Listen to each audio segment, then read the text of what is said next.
Leftists do not value life. You can see it in their attitude toward abortion. They believe life begins in the delivery room and that the pursuit of happiness is contingent on a woman's alleged constitutional right to destroy an unwanted baby in the womb. Stacey Abrams, the Georgia gubernatorial candidate and darling of the left, recently addressed a crowd of concert goers in Atlanta. She expressed a single message: my body, my choice.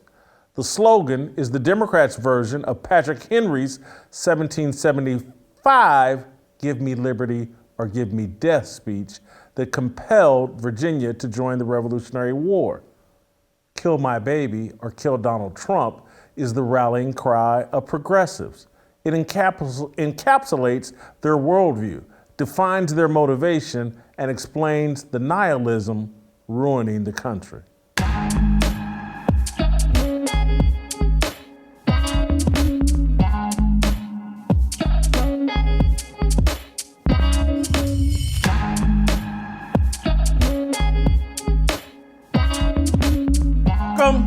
Welcome to Fearless with Jason Whitlock. I am Jason Whitlock, your host, your invigorated, happy host of Fearless with Jason Whitlock. It is Thursday. We're one day away from the weekend being here.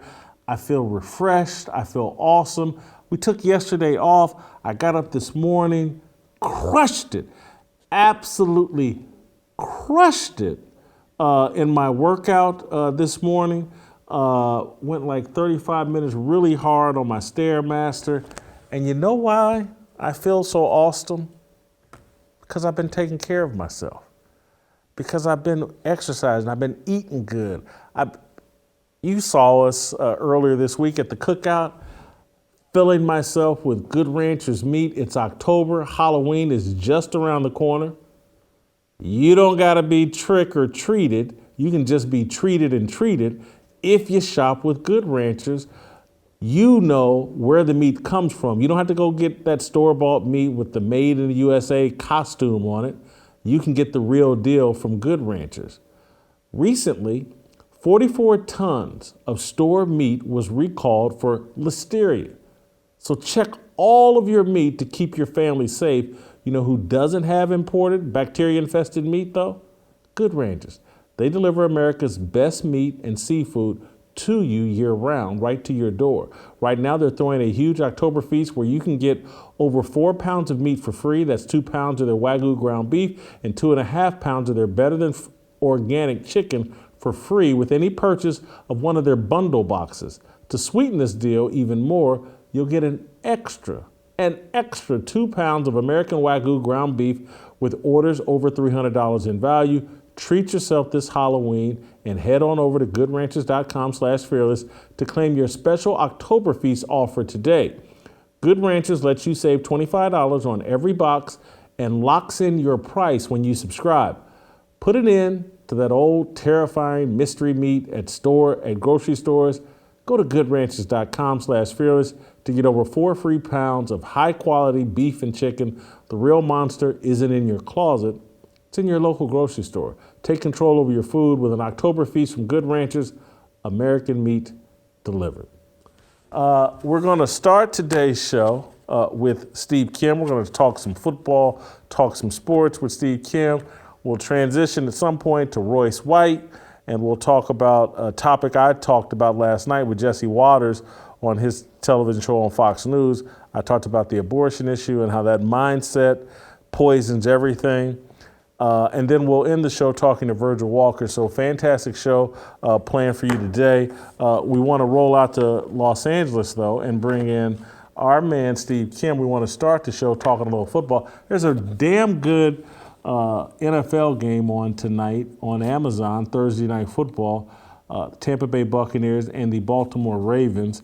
Steve, I don't know if you saw this, but Ray Lewis interviewed Lamar Jackson on Inside the NFL, and I thought Lamar perhaps gave some clues on where his contract negotiations may be headed, unintentional clues, but let's watch this exchange between Ray Lewis, one of the greatest Baltimore Ravens, the greatest Baltimore Raven of all time, with Lamar Jackson, the quarterback of the Ravens. I already said it, when I got drafted, I want to bring Super Bowls to Baltimore, so I'm going to try to bring as much as I can. So you want to help the community by bringing another Super Bowl? I want to bring Super Bowls here. Wow. I want to be the Brady. I want to be the Brady of, bring multiple, if I could. Oh, you can be me. I brought multiple, too. You, too. But, play. He played quarterback, so that's why I'm saying Tom Brady. Don't play. So that's Ray having a little fun with Lamar Jackson, saying, hey, man, you don't have to be Brady, you can be me. But, Steve, I'm wondering, by Lamar Jackson's comments of wanting to be Tom Brady, prioritizing bringing Super Bowls, is that an indication that Lamar might be pivoting a little bit contract-wise and may be willing to accept a little less money in order to build the kind of team that can win multiple Super Bowls? Well, Jason, that depends. Does he realize that in theory what he's saying is great, but in reality that means, do you want to be the richest quarterback or the winningest? Because the way the salary cap is set up in the National Football League, you really can't be both. There's always a window of time when a quarterback hits on that first contract that you could spread out the money and you can create real depth. Now, does he have an agent, which he does not? So I guess I'm going to ask the mother. Do you want your son to be the richest quarterback in the history of the National Football League or one of the winningest? Because I don't believe those two things can exist. I do wonder, does he have an inner circle that's going to explain to him the dynamics of this? I found it interesting. But again, when these players talk about money or their negotiations, the one underlying theme they always try to get across is, well, it's not about the money. Excuse me. It's always about the money. Double negative alert. It's never not about the money. And that is what has separated Tom Brady. No matter what version of Tom Brady exists today, I will give him that. He sacrificed a little bit monetarily to become the greatest winner in the history of the National Football League. So that is the question for Lamar Jackson. Do you want to be the richest quarterback or among the winningest? Because you really can't have both. Well, I think Tom Brady, over the long haul, keep in mind, the guy's already got a TV deal that's going to pay him $30, $40 million a year at Fox Sports to call football games, and that's because he's the winningest quarterback in football history. So I think over the course of Tom Brady's earning career, as it relates to football, not just on the field but off the field, he will end up the richest football player. Well, that's interesting. That has a lot to do with the media in terms of, does Lamar Jackson have a future as a color commentator? Look, are there ancillary benefits to being a quarterback that wins? Yes. And then I'll also go here. Is there even more ancillary benefits in being the winningest and best black quarterback in this generation? Absolutely. I mean, you could really parlay that. No one wants to say it, but we're fearless. We're going to say it here.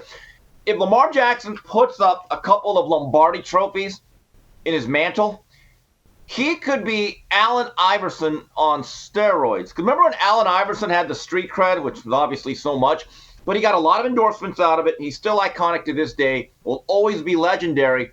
But there was one thing that was missing. Allen, unfortunately, never won the big title. He went to one NBA Finals, and the rest of his career was really about having great stats, flashy highlights, but it wasn't about winning. Lamar Jackson, who already has an MVP and has won a lot, can add a Super Bowl or two. We are talking about him literally going up and doing the Brinks robbery year after year for the rest of his life.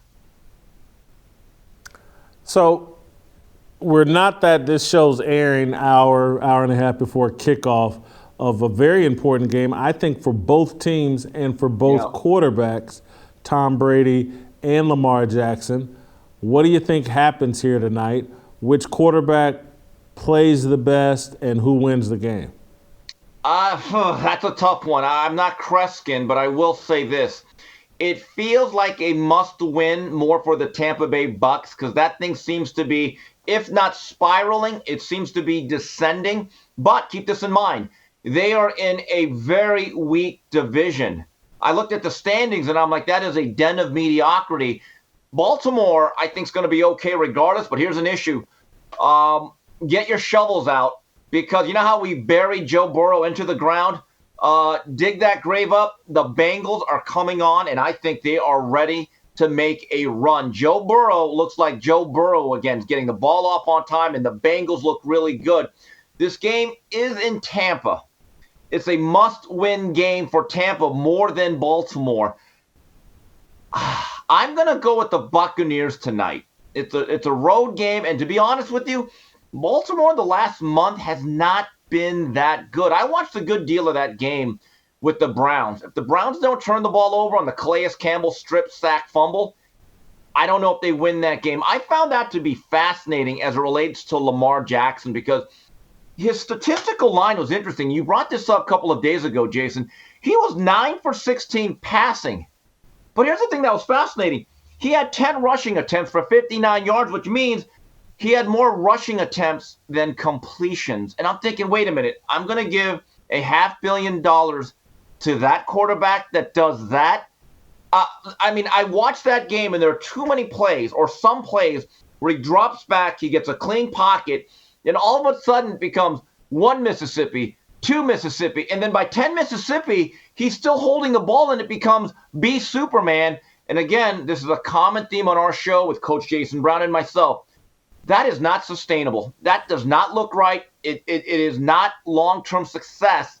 And this is a passing quarterback league. Something there just does not look right, Jason. I'm going to say that the Buccaneers remain in a rut.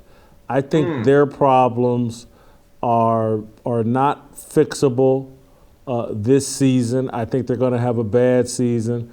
I think Baltimore and Lamar figure out a way to get it done tonight, and we're back tomorrow talking about the slide of the Bucs, and people are back speculating, should he retire immediately? You got TJ Moe. I saw some story, someone wrote a story about TJ Moe saying Brady needs to retire right now and go save his marriage.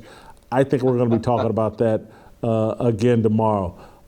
Steve, I want to ask you one other game-related deal, and it's I don't know what to make of this, but there was an issue with Mike Evans and NFL officials after their game last week where it appeared like a ref was trying to get his autograph post-game. They've come out, the NFL investigated, says the guy was just getting his phone number or because they're both Texas A&M grads, and he was telling him how to connect with someone on some golfing advice, which seems, they just lose a tough game, and a ref's trying to help Mike Evans with his golfing deal. I don't know what to make of it. What do you think? Well, just the way he scribbled it, unless that number is 911, that's the quickest phone number. And by the way, who knows their own phone number anymore? I don't even know my phone number. I just push in Steve Kim and I just send it up. That phone number obviously isn't Tommy Two Tones 8675309, as I show my age again with that reference. It looks shady. I'll be honest, because I've broken that thing down like the Zapruder film. Phone numbers, and I'm assuming they live in different area codes, right? So that means you got to write 3 numbers for the area code, 3 numbers for the first prefix, then 4 numbers. If you rewind that, there's almost no way. You can't even type out a number that fast, and he just scribbles it out. Really? Really? That looks like one of those autographs where you just kind of put in a scribble or an X, and you say, here you go, kid. That's a bad look. In my view, players and referees should be separated right after the game. Just for situations like that, and more than ever with some of these questionable calls, people are questioning the integrity of the officiating and the referees because you could sway this thing so much. There's also more and more a gambling influence that the National Football League is accepting. Again, let's try to at least give the perception that this thing is clean and there's a separation of church, state, and referees. Yeah, I agree with you. It's just baffling, and particularly if a ref's an A&M grad, he's a ref in the NFL, seems like it wouldn't be that hard for him to get Mike Evans' phone number or to get a message to Mike Evans in some sort of way other than doing it immediately after the game. It's just not a good look. And you're right, so many things appear suspicious in NFL games, these pass interference calls, these illegal contact calls. The league needs to pass some rule that this never happens again. You guys need to exchange phone numbers, do it over Tinder, do it over Instagram DMs, do it someplace else, not on the field immediately after the game. Hold for 1 second, Steve. I want to get to the Los Angeles Lakers, but before I do that, because the Lakers are 0-4, before I do that, guys, I want to talk to you about my favorite friends at Preborn. 1 out of every 5 Americans never have a chance to live outside the womb because of abortion. It's the leading cause of infant death in the world. Over 63 million babies have been aborted just since Roe v. Wade was enacted, and a lot more will be aborted in its wake. The Ministry of Preborn and us at The Blaze, we've partnered to save 50,000 babies' lives in 2022. Preborn has already saved nearly 200,000 babies' lives. They've counseled more than 500,000 women. They've had incredible success. When a woman, an expecting mother, is given an ultrasound, she discovers that baby's heartbeat, she sees that baby, 80% of the time, she chooses life. If she was thinking about abortion, she chooses life. Preborn provides women with ultrasounds free of charge. Preborn comes in after the woman chooses life, provides all the support, the diapers, the baby clothes, the child care, everything the woman needs to get through the pregnancy. And then after the pregnancy, Preborn comes in and provides that free of charge. And they do it free of charge because guys like you, gals like you, people like me, we get on preborn.com/fearless or just preborn.com, but please use /fearless. And we give up money. Just takes $28 to save a baby's life. You can save 5 babies with a $140 donation. You don't have to be rich. You don't have to give up your child's college tuition to help save a baby's life. A donation as small as $20, even if it's not $28, $10. Give a third of what it costs to give one ultrasound. Any amount is the proper amount. We just need to be supporting Preborn because they're saving babies' lives, and that is important for this society and for those of us in the Fearless Army. We got to do these little things to make a difference in this world. I'm asking you, preborn.com/fearless or pound 250, say the keyword baby. You can give up your money there while you're there, particularly if you go to preborn.com. They asked you where you heard about Preborn, what made you give up the cash. Please credit this show. I'm selfish. I want credit for inspiring you and the people in this army to supporting Preborn. It makes me feel good. It's one of the greatest feelings in the world. It gives this show purpose when we're doing and accomplishing things and saving babies' lives. Preborn.com/fearless. Cough up that money, be a good fearless soldier. Trust me, you'll feel better about yourself. I do every time I give. You've seen me give on the show. I'll do it again if I have to, or I'll do it again because I want to. But anyway, I'm just I don't want you to do anything that I'm not willing to do. So anyway, there it is, Preborn. All right, Steve, come back. I want to do an approval rating on Will Smith.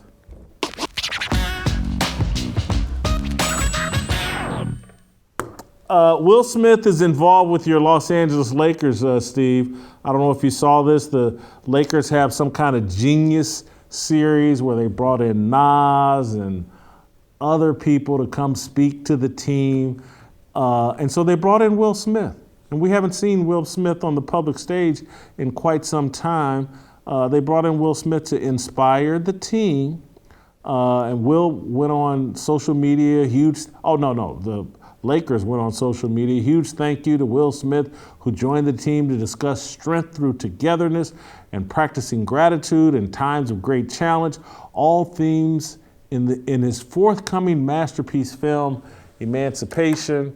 Will Smith inspiring the Lakers to an 11-point loss to the Denver Nuggets last night. The Lakers are 0-4. They brought in Will Smith to give the pregame chat to the team.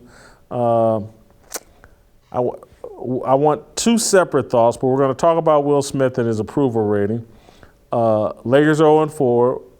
They've scraped in the bottom of the barrel, Will Smith, for pregame inspiration. How can Will Smith, the controversy he's involved in, how can he inspire confidence, anything? So we'll start with job performance, Will Smith. He made a mess of his career with the Chris Rock deal. He's an 11, I think, in job performance. Used to be a 25, biggest star in Hollywood. He's now an 11, and that's who the Lakers bring in to rally the troops from an 0-3 start? Will Smith? Makes no sense to me. Well, if we ever see Pat Beverly slap Russell Westbrook, I know where we're gonna blame. I know where that came from. I know where that emanated from. I gave him a 10. I guess he's still an A-lister. I thought it was interesting when I saw that on social media. I'm like, good Lord, this has Jeannie Buss written all over it. And be honest with you, for years, Jeannie Buss got a lot of credit because she was female. She was protected in the media. And because she wasn't Johnny Buss. Everyone thought Johnny Buss was Fredo. It turns out there are two Fredos. She's the female Fredo. And this is such a cheap publicity stunt. I'm just telling you, Jason, I'm still out here in L.A. I've never felt this much antipathy towards the Lakers. And there have been some bad years, the couple of seasons after Magic, right? Before Nick Van Exel created the Lake Show, and the last 3-4 miserable years of Kobe Bryant, they were our Lakers. Right now, if we were a fan base with the Lakers and this was a marriage, we'd be sleeping in separate beds. And right now, we're going to the Motel Hotel Holiday 6. This thing just feels over for us and the city and the Lakers. So let's move to character, because this is why I don't get it. Will Smith has been emasculated by his wife, makes a fool of himself at the Oscars and slaps Chris Rock. I don't think his character could be any lower than right now, from a high of like he was a high character individual to now he's seen as like, wow, there's some character issues with Will Smith. I'm just trying to think of who else they could have brought in. Like, okay, we need an emasculated man to come in and inspire our team. Rachel Levine's not available. The Biden administration won't let him out. Let's get Will Smith. That's the only thing I can think of. I give Will Smith a 12 in character. I just, to rally this team, you've already got a nutcase in Russell Westbrook. Is Will Smith going to help Russell Westbrook rally? I just don't see it. Yeah, I went a little higher than you. I've always liked Will prior to the last couple of years. I just love the fact he was a rapper from Philadelphia who didn't try to front. He didn't try to act like he was Schooly D. He's just a suburban kid. He's doing fun songs like Parents Don't Understand, My DJ Jazzy Jeff. It was kind of like bubblegum rap. And look, he did a great sitcom. That was an iconic show they did on NBC, right? So I think the residue of that still kind of resonates with me. I gave him a 15, even with all the entanglements. He does have some entanglements. Yeah. Authenticity. Do you think of Will Smith as authentic? Not nearly as authentic as I used to. This guy looks like he's trapped in an identity crisis, and that Jada Pinkett Smith has completely destroyed his image of himself. So I gave him a 10 in authenticity. Jay, I gave him a flat-out 0. That marriage has ruined him. It has sucked the energy out of him. I think Russell Wilson is going through the exact same thing. In my view, when these celebrities marry other celebrities, historically, those things have not worked out well. And it's almost like this weird cult that they get into. So again, I have to give I have to give Will Smith a 0. I don't know who this guy is anymore. It factor, and I think, obviously he used to have the highest, big deal, Will Smith, great TV shows, Men in Black movies, just crushed it in King Richard, won an Oscar for it and then ruined his Oscar moment. I think that Jeannie Buss and the Lakers we're trying to do Will a solid. And hey, let's treat him like nothing's happened and everything's normal, and let's bring him in as part of our Genius series. He's still got that it factor. She's sadly mistaken. It's just not the same. It just looks, the Lakers are losers right now, and it looks like they brought in a loser to rally the troops. I gave Will a 14 in it factor. Yeah, the Emancipation, that's another slavery movie, right? Yeah, right? Yeah, just what we all needed, yeah. Yeah, that's what all of America was just dying for. You know what we need? You know what we don't have enough of? Slavery movies. Let's just do it, because that hasn't been worked over to death the last, I don't know, decade. Give me a break. That thing's going to fall flat. I think there's a fatigue, this whole notion that it's going to change anything. I gave him a 10, and I feel as though I'm being very generous with that.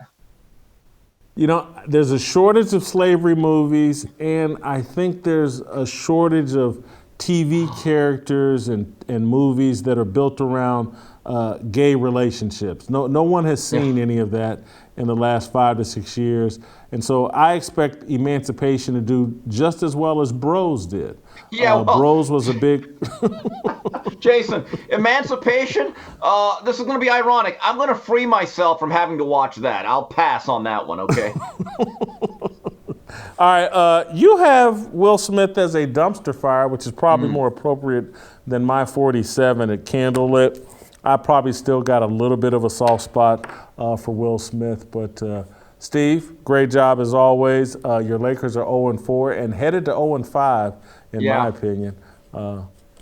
Good luck with that. Thank you. As I mentioned to you all at the top of this show, I feel awesome today. I crushed my workout this morning, crushed it. You know, part of the reason why I feel awesome? Because of my friends at Instaflex.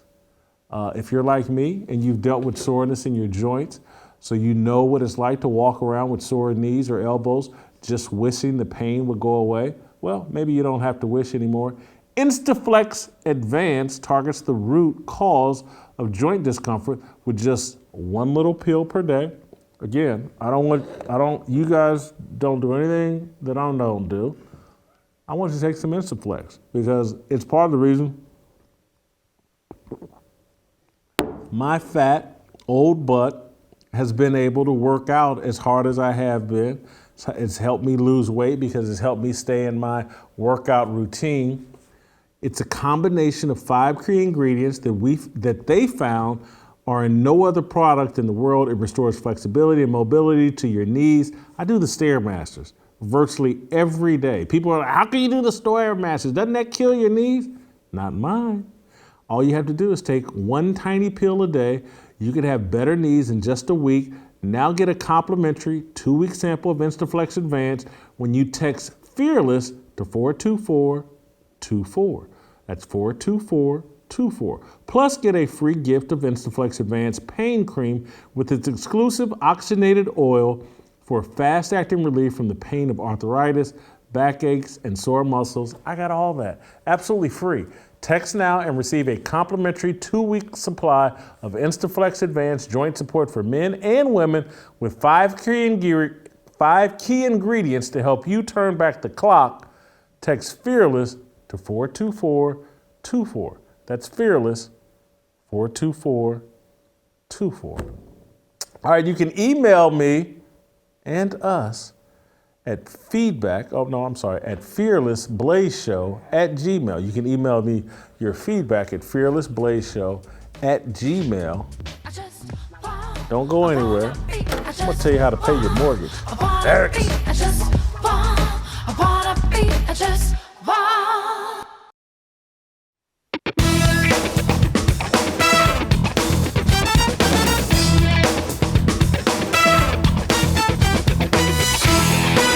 All right, welcome back.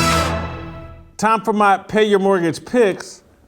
Big fella went 2-1 last week. I believe that now means that I am 4-4-1 for the season. 4-4-1, about to get on the plus side, on the winning side of this whole deal with 3 awesome picks this week. Brought to you by BetDSI. The Dolphins is game number 1. The Dolphins favored by 3.5 points, playing at the Detroit Lions. The Lions are the worst team in football. Trust me, they're the worst team in football. And I used to love betting on the Lions. They stink now without Matt Stafford. They're not worth betting on. Dan Campbell is a lovable idiot. Tyreek Hill and Jalen Waddle are going to run wild this weekend. You're going to catch everything Tua throws up. Pay your mortgage. Miami wins by 10 points. Game number 2, Titans. I'm going to call them my Tennessee Titans because I live here in Nashville, and I've been riding the Titans the last 4 weeks. The Titans -2.5 at the Houston Texans. Titans on a roll. They won 4 straight. They got off to an 0-2 start. Now Mike Vrabel has this team playing at a high level. Houston is already starting to contemplate its draft position, as they should. They're a tanking team. Ryan Tannehill, very good quarterback in bad games against bad opponents. I love Ryan Tannehill as a favorite. Pay your mortgage. Tennessee wins by a touchdown. They cover the 2.5 points very easily. And then finally, my last pay your mortgage picks, Giants +3 at the Seahawks. All right, I got to admit it. I'm late to the Giants parade bandwagon, but I'm done doubting the Giants. They're 6-1 for a reason. I'm always going to doubt Geno Smith as a starting quarterback in the NFL. Sorry. I don't care what Geno does in Seattle. I'm going to have my doubts. Saquon Barkley is going to have a huge day, a big day. Pay your mortgage. Giants kick a field goal to win late. Those are my pay your mortgage picks. Go to blazetv.com/fearless. Use the promo code FEARLESS, and you can save $10 on your yearly subscription. All right, don't go anywhere. My Firestarter and Royce White.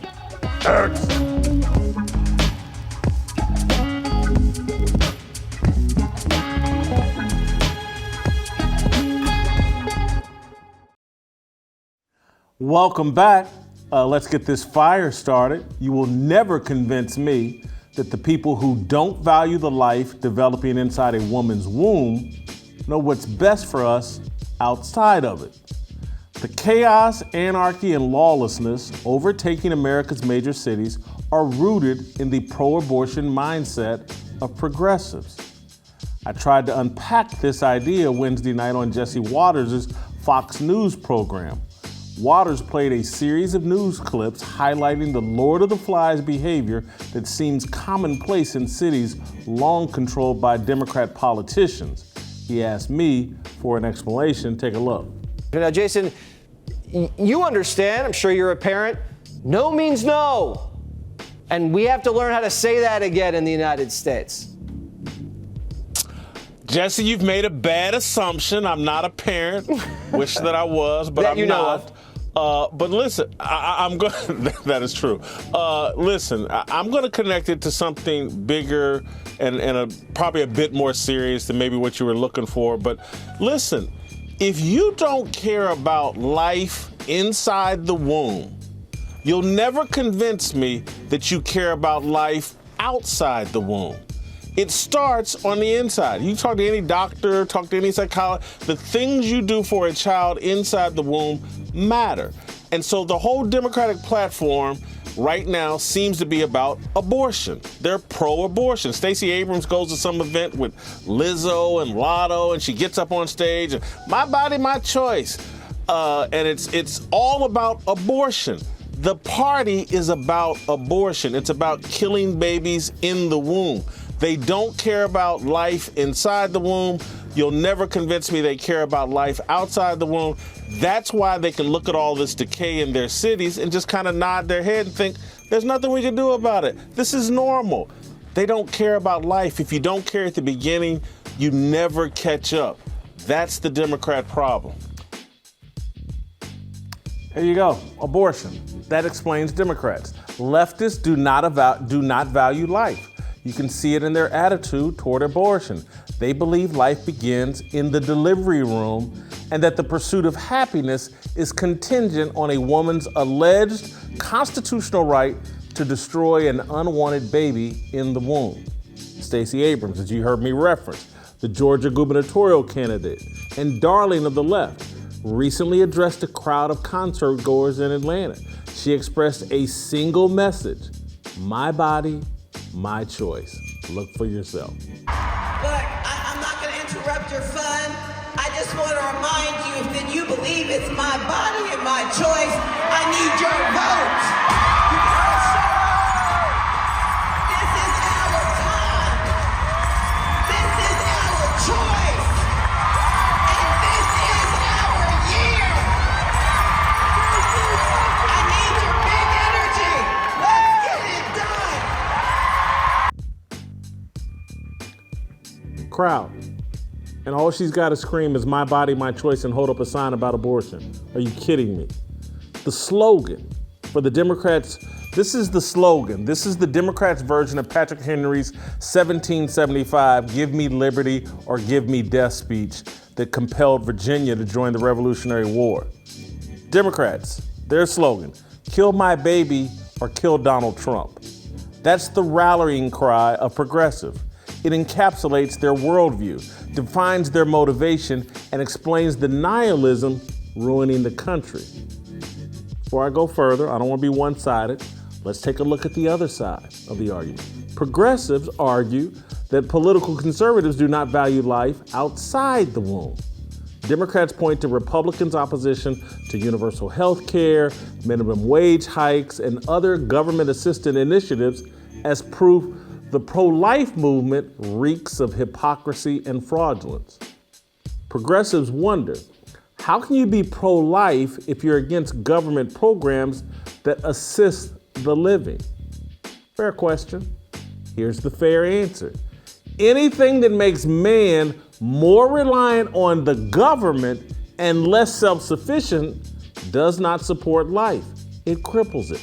It creates dependency, which underscores my contention that the people who don't support life inside the womb know very little about supporting life outside of it. Preparation fuels life. Caring for a human being begins before conception. Doctors advise women to stop drinking, stop smoking before pregnancy, to take 400 micrograms of folic acid daily, to avoid toxic substances, to exercise and maintain a healthy weight.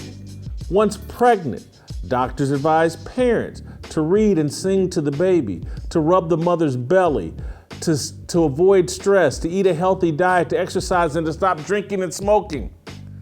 Before and during pregnancy, doctors advise parents to treat the baby like a human being, not a fetus, not a clump of cells, not a collection of underdeveloped bones that can be easily dismembered. The quality of a human being's life can be greatly influenced before conception and certainly during pregnancy. Here's the proper worldview and slogan for a successful society. Our bodies, our baby, our responsibility. The word our, O-U-R, represents mama and daddy. My body, my choice is a death cult that leads to dystopia. Life begins long before the delivery room. The people who reject this support policies that lead to the destruction of family. They prioritize government assistance ahead of natural marriage. They hand responsibilities meant for a married man and woman to the government. The centering of abortion as a fundamental human right undergirds the irresponsibility and moral decay sweeping American culture. Killing babies in the womb kills the necessity of marriage. Major cities are violent and lawless cesspools because violence and lawlessness rule in the absence of family. Redlining, the bombing of a Tulsa business district 100 years ago, and the war on drugs did 1,000 times less damage to urban black communities than Democrats mainstreaming the idea that abortion is liberating and being a Democrat is synonymous with blackness. Not a coincidence that murder plagues the neighborhoods of the voting demographic most loyal to the political party that sees abortion as a human right. Killing a baby in the womb precursored drive-by shootings. When life in the womb is defined as a disposable burden, we should not be surprised when those same people see life outside the womb as disposable. Democrats mask their indifference to Black death in dystopian communities with Black Lives Matter t-shirts, yard signs, and hashtags. They shower empathy on a handful of Black criminal suspects and pay Stacey Abrams to convince Black women to kill their babies. We're supposed to take life advice from the people advocating for our death? This goes well beyond race. Democrats mask their indifference to life with concern over climate change. Their solution to every problem is a reduction in humankind. They spend more time and energy garnering sympathy for violent criminals than innocent babies. The importance of abortion to Democrats reveals their cluelessness about life. That's my fire. I have to admit, I'm very transparent here. That fire has been building in me ever since our next guest, Royce White, helped me to understand, gave me the epiphany of just like the abortion issue is central to a worldview that destroys and plunders everything in its path. That if you don't value life in the womb, if your mindset doesn't value life in the womb, it's going to corrupt how you value life outside the womb. Royce, I got to give you credit. You said this to me on this show months ago, and it my head exploded. And I've been thinking about it and marinating on that brilliant point that you made for a long time. So I just want to thank you for that. And I hope that I've done your argument justice today. Yeah, I thought it was great. I mean, I just sat back and wondered, what am I going to be able to say when I join the segment in this part here? The one thing I will say is for our audience and for all of these people, because, I think a lot of Democrats and a lot of Black people, a lot of liberals, a lot of people in our modern society just have lost the way to think, the way to critically think. So, and then I just thought about that this morning and what more could I even say about abortion? Okay, let's take the faith out of it for a second, just for a moment. Let's take the Christian piece out of it because my Christian values are well known and those are going to guide me first and foremost. And as a Christian, the ruling on abortion is very clear. Out. Abortion's out. But let's just set that aside for all of our libertarian and secular citizens. And if I set the Christian piece aside, I have to first ask myself, what is a government supposed to be? What is a government supposed to do? What should the state, or just say, should the state govern from a set of morals, ethics, and values? And if you accept that the state, any state, luckily we have a constitution here, but any state should govern from a set of morals, ethics, and values, then we have to say, what should a government incentivize or disincentivize with its policies, with its governance? Okay, and let's just throw sanctity of life out there. Why? Because despite our anti-Constitution sentiment that's grown in mainstream media, it was the Constitution that set the slaves free. Okay, every person who makes an argument for human rights or slavery or against slavery or against America's founding makes the argument from a set of ideas and ethics laid out in the same Constitution they want to get rid of. Okay, now the problem with our Constitution, even today, although I believe in it wholeheartedly, the problem is that many of the words in it are ambiguous if you take away a Judeo-Christian framework to interpret them. One of them being liberty. Okay, liberty, which was put in our Constitution, you could say, from a post-Renaissance Enlightenment era in Europe, where liberalism started, sees, there's a lot of ways you can interpret liberty, individual liberty. Where does my liberty start and where does your liberty end? Now, for many of us, the basic idea is, well, a human child in the womb is a child, and they have a liberty that must be protected and given rights to as well. And the counter argument is, well, a woman has a right to decide whether or not she lives or dies in the process of giving birth to a child or carrying a child. Okay, fine.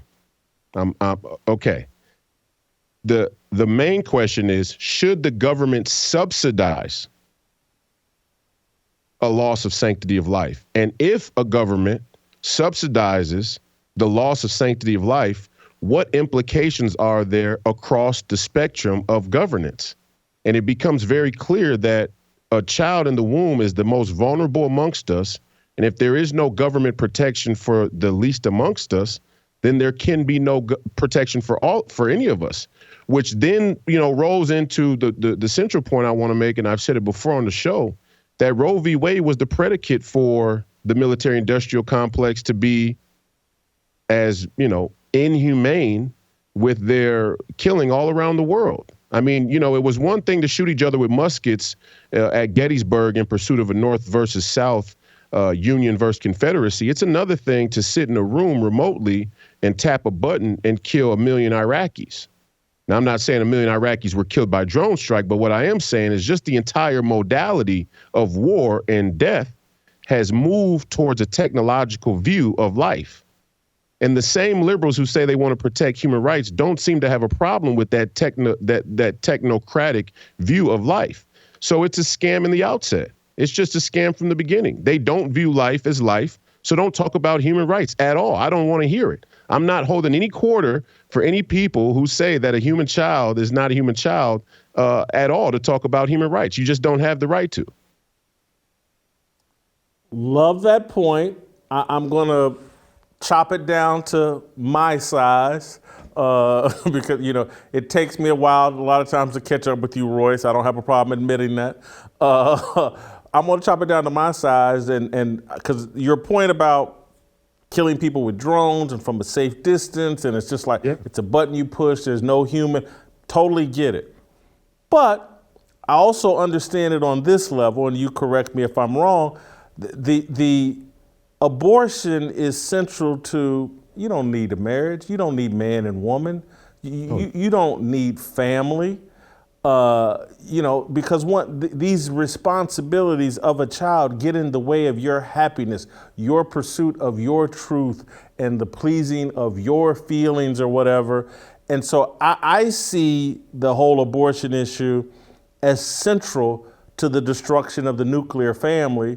And once you destroy the family, whenever I see these clips, and they're very popular over social media, people are in denial about them, but large urban areas, you will see videos over social media almost daily of black kids in major cities doing unruly, violent, looting, beating up, torturing, whatever.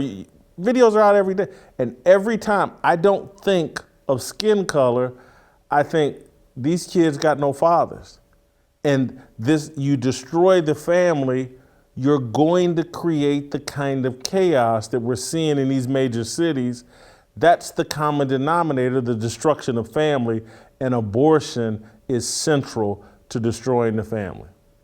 No doubt that the sanctity of life, the loss of sanctity of life, and abortion is a predicate for an entire obscured view towards family, towards your own humanity, your own individual humanity, which is why many people who practice the tenets of leftist liberal ideology become very discontent in their life and often split their differential and meet psychological crisis, as well as spiritual. So, yeah, I agree with you 100%.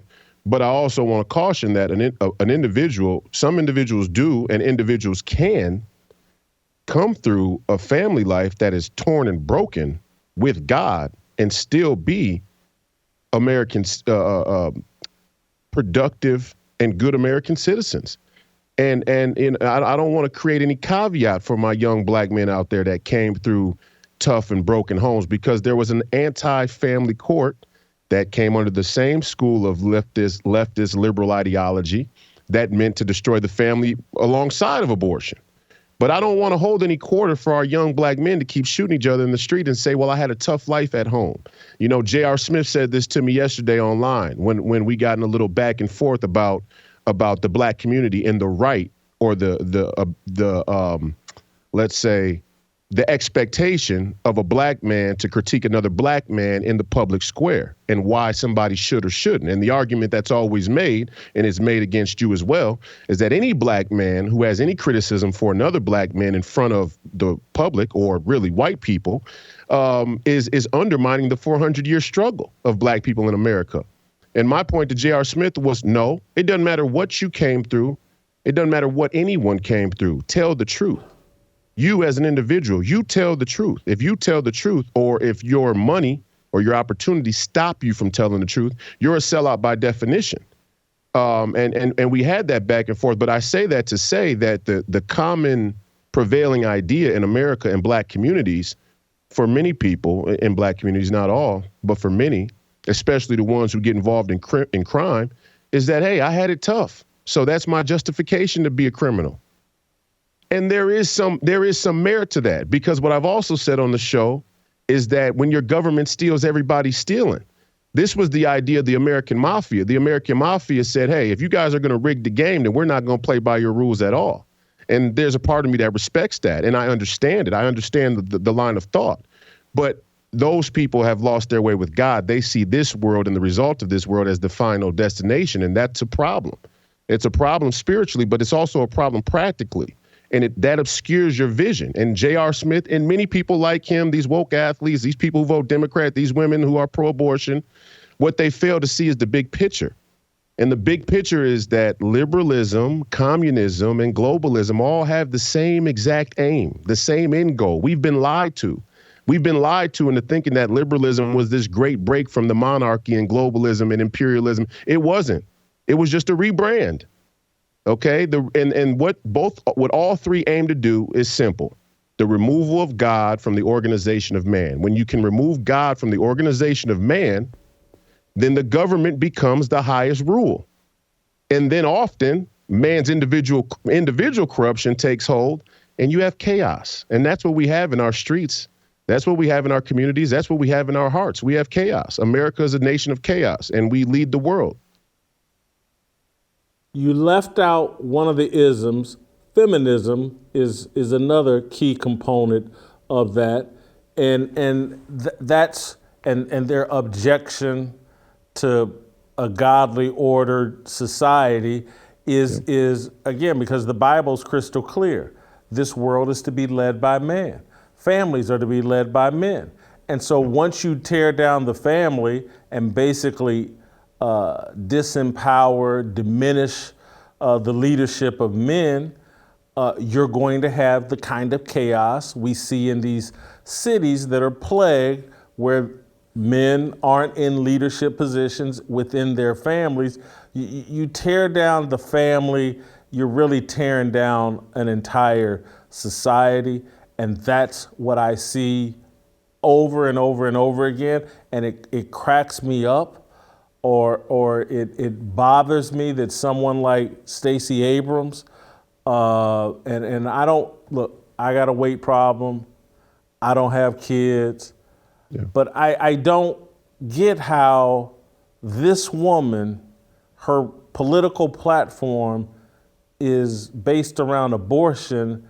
And I'm like, are you having sex? Or does this involve you in any way? I mean, what are we doing? And I'm not trying to be, but you know, if you listen to any of the what people know about her, at best she's scissoring with some white woman. That's what they say. She's not having any kind of sex that leads to a child, but abortion is her fundamental issue. It just doesn't make sense. You know, there's a lot of issues I'll lay on the line for, but one that doesn't concern me, as I just don't think pregnancy concerns her. Why is she so loud on this issue? It really drives me crazy. Well, I think it's a simple answer. I mean, the the strategy of communists, or the strategy of the communist revolutionary spirit, is always to go after the clearest distinctual lines between people in a society and use that to stoke chaos and dissent. And here in America, the easy line to go after is woman versus man.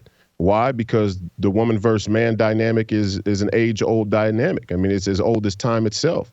And in that vein, the rejection of God from women is as old as time itself, especially if you have any Christian faith. But, we have a crisis of femininity and a failure of masculinity. And the main issue here is that men have kicked the can and given way to their own lust and passions and allowed women to dominate either directly or indirectly.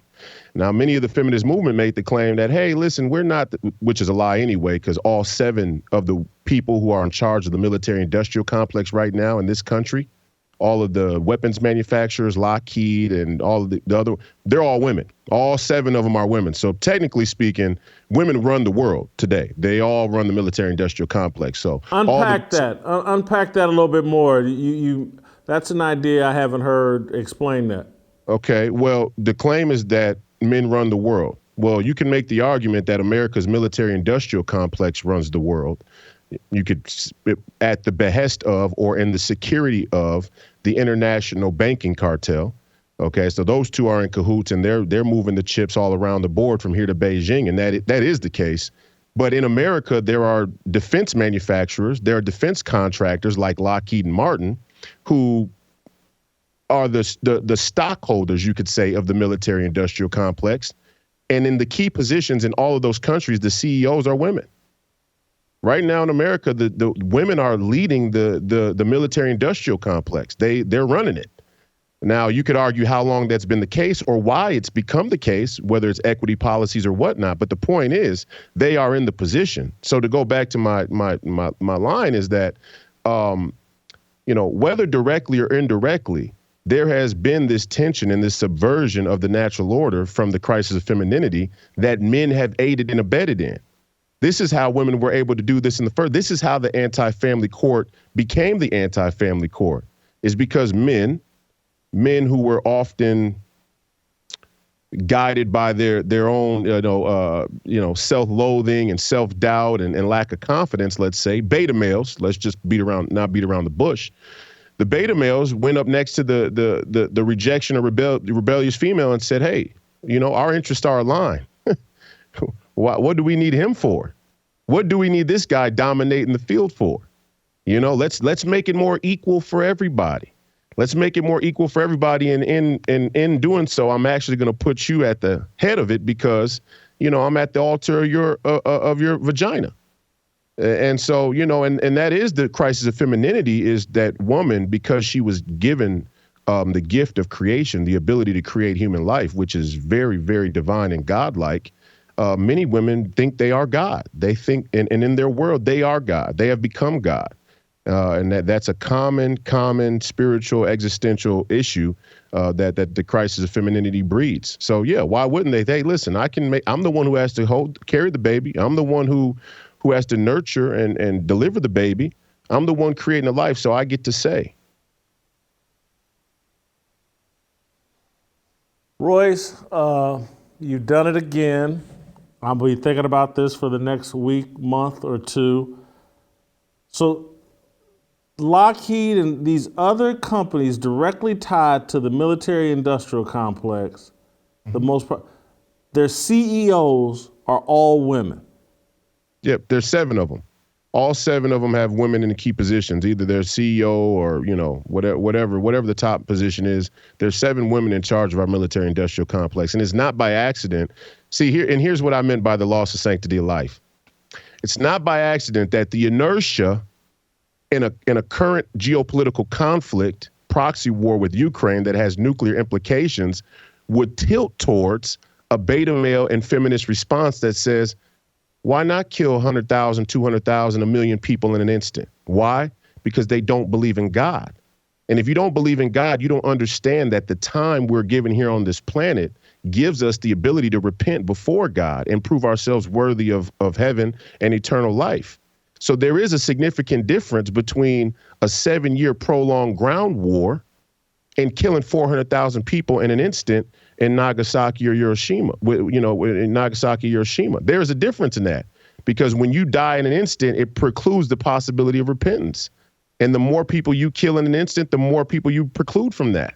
I mean, it's the ultimate Satanism. Thank you, Royce.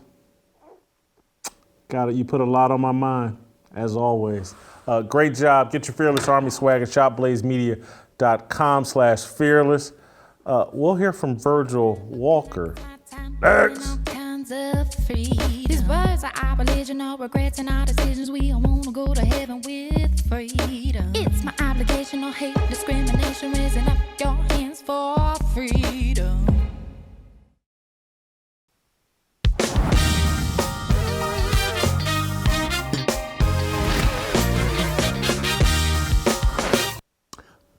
All right, welcome back.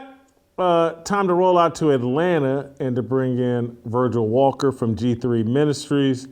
Virgil just finished up a conversation with Royce White about Democrats and the whole abortion issue, and wanted to get a pastoral take on my contention that this abortion issue and how it defines the Democrat Party and basically worshipers of the Democrat Party, that if your fundamental worldview is that life doesn't have value inside the womb, I don't think we should be shocked that that mindset creates a society, a culture, cities that are run by Democrats, the voting demographic that most passionately supports Democrats doesn't seem to know how to value life outside the womb. I don't think that's a coincidence.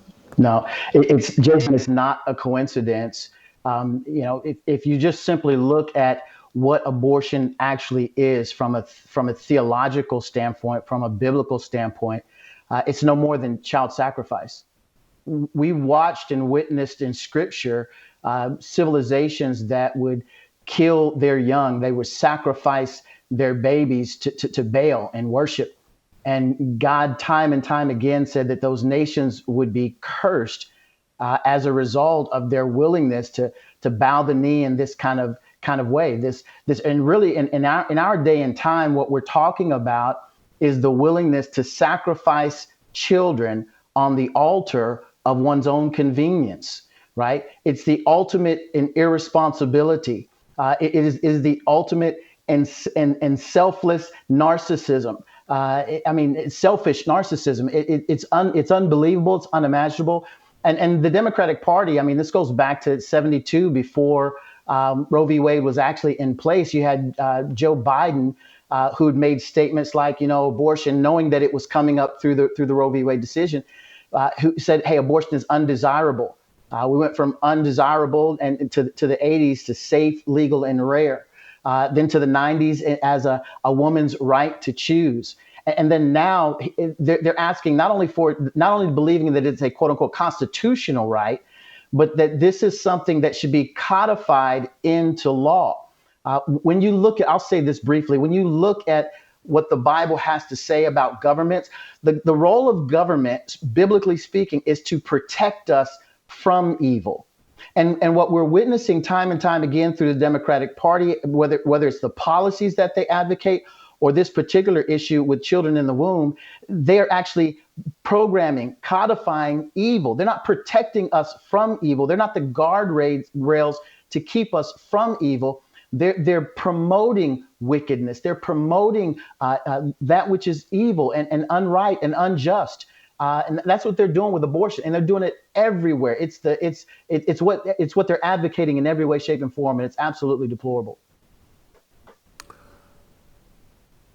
Because you live in Atlanta and Stacey Abrams is running for governor in Georgia, I want to ask you specifically about her. It seems to be abortion, my body, my choice, is the focus of her campaign message. It's the reason you should come out and vote for Stacey Abrams. You're in Atlanta. Raphael Warnock calls himself a pro-choice pastor. Where is the black church across Georgia on the issue of abortion? And if it's not a make or break issue for people that call themselves Christian, why isn't it? The black church, unfortunately, not only in Georgia but all across the country, and I don't say this about everyone, but by and large has not only been feminized. They have actually abdicated any resemblance of a clear call to biblical morality.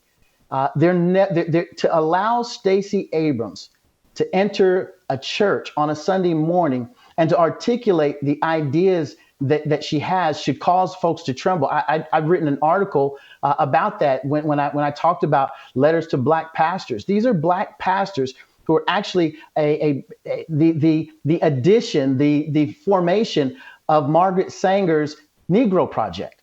I mean, that's exactly, they're the extension, they're the modern day extension of Sanger's Negro Project and her desire to eradicate human beings who look like you and me. And they make no bones about that. She is in pulpits talking about murdering children, right? They put different language around it. We want to have the right to choose. We want to have a woman's right to her body, her autonomy.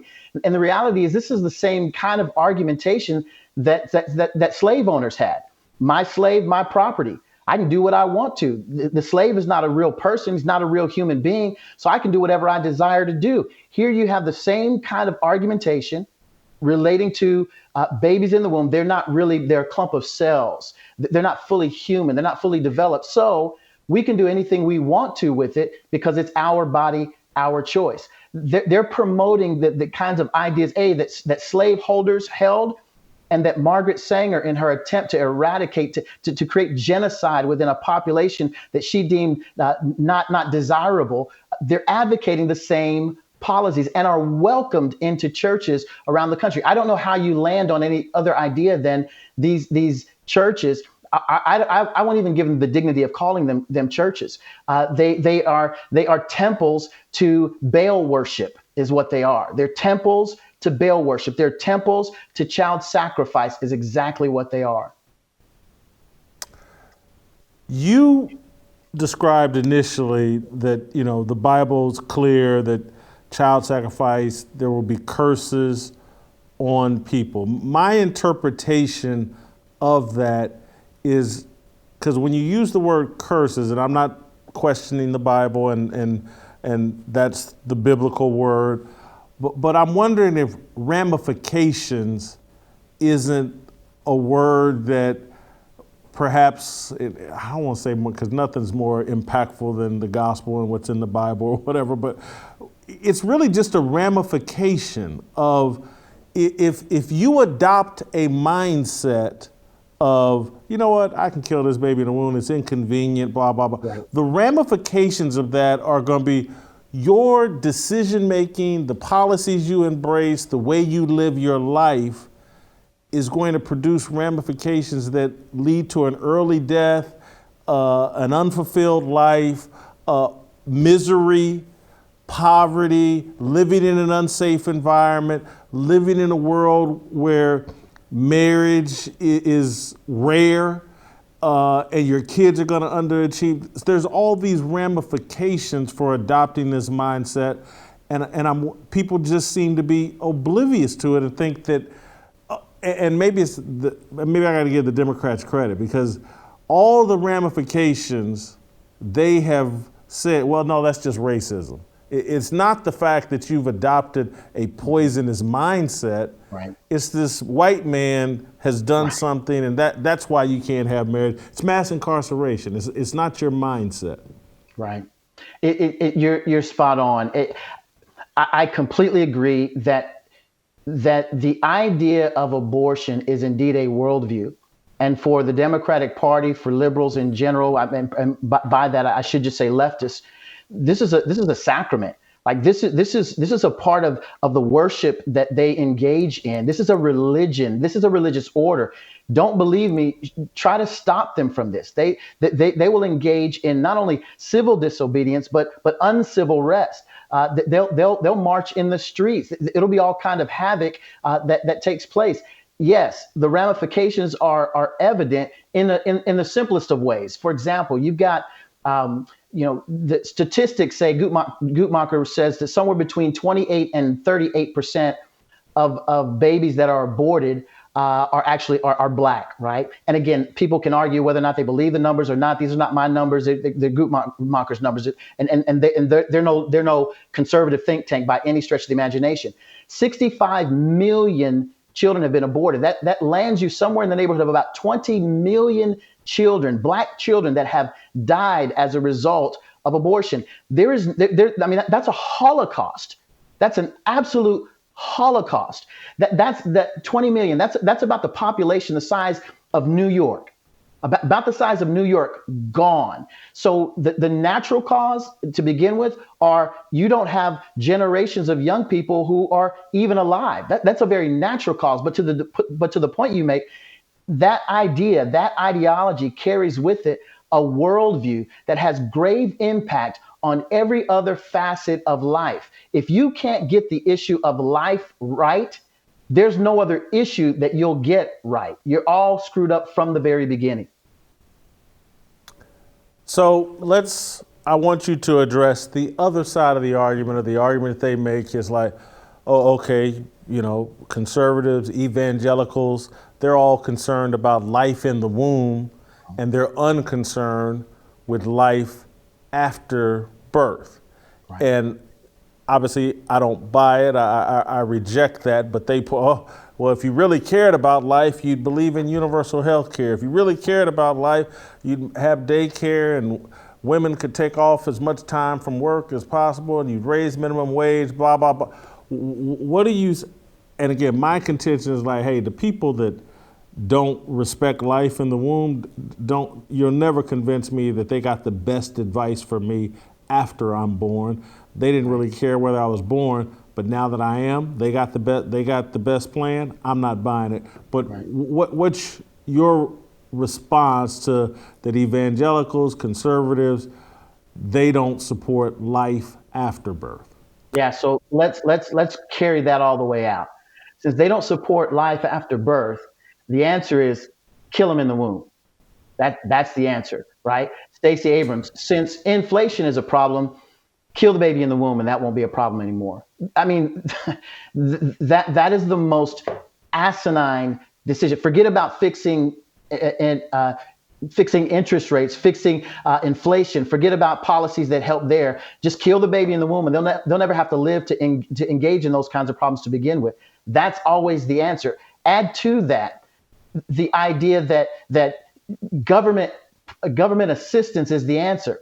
We've skipped over a few things, and the first two things that we've skipped over is the mother and the father of the two people that made a decision to lay down and have the child to begin with when they had sex. That's the first part of the problem. Add to that a family, an extended family, who should surround these young people, if they are indeed young, who are having this child. We've ignored everything. We've removed the mom, we've removed the dad, we've removed the extended family, we've removed the church family, we've removed prayer, we've removed God. Why? Because the only solution that has to be found is a government solution. And if that's not advocated, if a government solution, healthcare or the like, is not the answer, well then the best thing that we could do is kill the baby in the womb. Virgil, thank you so much. Great job. Thanks, as always. Good to see you. Sir.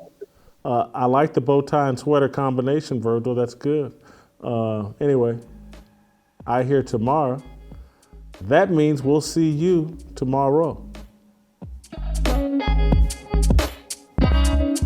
Waiting for the countdown, coming off the breakdown, standing in line for freedom. Looking for a breakout, feeling like a standoff, nothing in life like freedom. Came in like a fighter, striking like a ladder, making all these moves for freedom.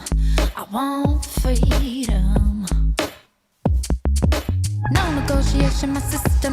generation, we all just wanna have freedom. Sitting on a corner, never been alone, I'm breaking my back for freedom. Blessed, we are living, get back, we are receiving, all deceiving, we all wanna be free. We want freedom.